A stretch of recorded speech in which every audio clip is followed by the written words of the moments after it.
Sweet Home 2 has been hitting a sour note with lots of folks lately. And it's a far cry from the applause that Season 1 received in Korea for its genre-busting approach. So, what's making Sweet Home 2 taste so bland? Is it the below-par CGI, the overabundance of characters, or just a lack of logical consistency? Honestly, I'm nodding along with many of these gripes. I mean, why is this show so darn uninspiring? Why are epic battles putting us to sleep? And why are the tear-jerkers falling flat?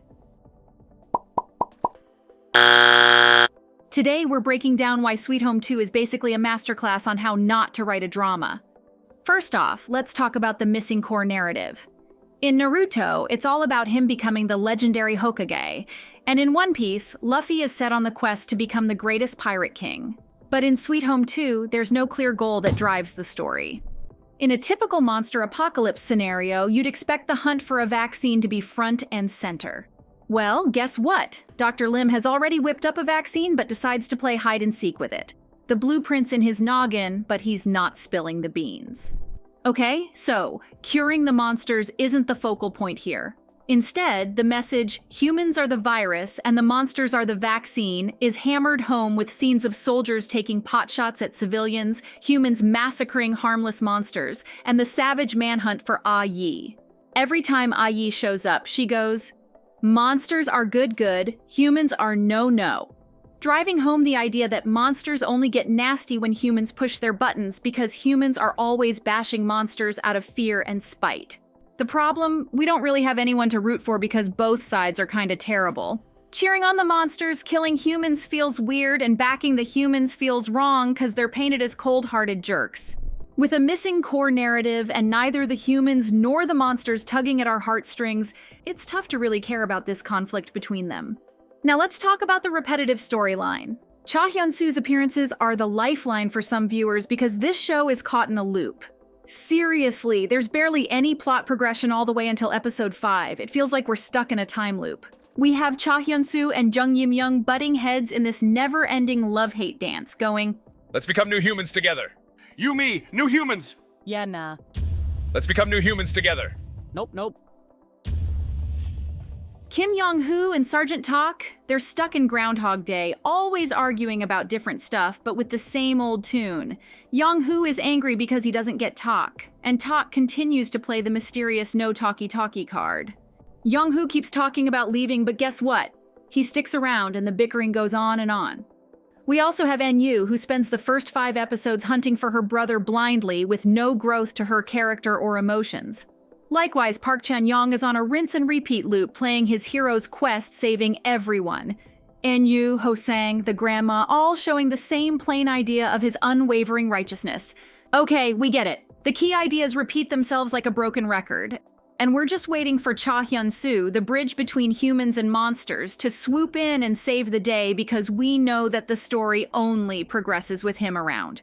This is why the show is a miserable snooze fest, despite the pile of thrilling action scenes. And don't even get me started on the lack of explanation. This show serves up more mysteries than a Sherlock Holmes novel, but leaves most of them hanging. Why is it suddenly snowing in September? How did Cha Hyun-soo suddenly regain his memory? What's up with those giant cocoons? What's the deal with Ho-sung and Ha-ni? Who's Father Peter really? What's the scoop on Sergeant Tak's family tragedy? What's Chief Ji scheming with the grandma and Sung-won? How did Chief Ji and Jong Ye-sul become family? What's Chi-sok doing in that lab at Bamsum? And where did Cha Hyun-soo's alter ego suddenly pop up from? Every time it feels like we're finally getting some answers, the show does a 180 and leaves us scratching our heads. Plus, the characters' unexplained emotional roller coasters? Boy, not even Neil Armstrong could have survived that ride. Take Jin-ah, for example. She goes from devoted girlfriend to suicide contemplator, and all of a sudden she is demanding that they save Yong-sok because he has her medicine and she just wants to live a little longer. Her emotional shifts are wild, and so is our confusion. Most characters are like that. Hani's hot in love with Chan-young one second and the next second she's gone. Sun-hwa suddenly goes Sa-rang Hei Appa to Father Peter and we never see a follow-up again. Don't get me wrong. Mystery is good, but when the entire story is filled with question marks and no actual answers, it's no better than reading a book with your eyes closed. Lastly, the rushed resolution in the final episode of Season 2 is a major letdown. leaving us with nothing but more questions than answers. And we're just suddenly supposed to wait till the next summer for the next season? It's like they got lost in the sauce and just tried to teleport to the finish line. Yoon Ji-soo, a major player from Season 1, randomly bites the dust, and Lee Jae-hwan transforms on a bus, and poof, he's gone too. The vaccine plot? It was dropped like a bomb within 5 minutes of kidnapping Dr. Lim. The Prime Minister, who we thought was going to be the big baddie of Season 2, suddenly goes Ben 10 and gets unalived by Sergeant Tak. The story ties up its loose ends in such a hurry, while the main plot moves slower than my Granny Jody picking up her phone. In the world of good storytelling, plots and subplots build up gradually from the beginning to a nail-biting climax. Sweet Home 2, on the other hand, just feels like it's dragging a car through the mud for the most part because of the terribly paced and structured storyline.